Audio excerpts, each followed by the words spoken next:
Opération exceptionnelle pour pièces exceptionnelles. Installation aujourd'hui d'un nouveau stator pour l'alternateur de la centrale de Chaux dans les Ardennes.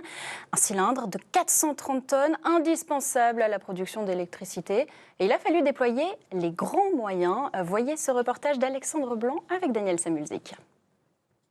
430 tonnes en suspension pendant 24 heures. Les grandes manœuvres ont débuté ce jeudi à 5 h du matin.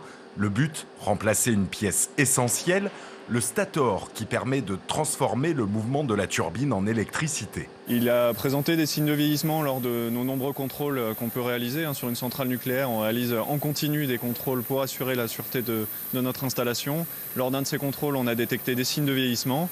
Et pour prévenir le vieillissement, on a décidé de le remplacer. Pour cette opération exceptionnelle, il a fallu déployer de grands moyens et installer provisoirement cette tour de levage de près de 400 tonnes.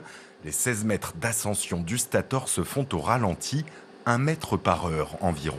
Il va monter dans la travée de manutention, arriver à hauteur, il va pivoter pour se mettre dans l'axe du dispositif de levage, atteindre son poste, pivoter pour se mettre dans l'axe du groupe turbo-alternateur et redescendre. Ce n'est que la 11e fois que ce dispositif de levage est utilisé en France. Il y a 4 zones de pilotage dédiées avec les chaînes qui permettent de réaliser le levage, des chaînes qu'on voit juste en dessous.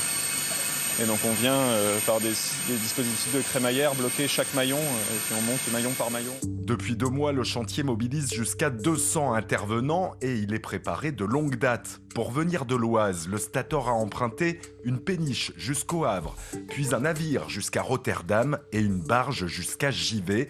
21 jours de transport pour finir en remorque télécommandée, une remorque unique en France que l'on voit ici stocker l'ancien stator.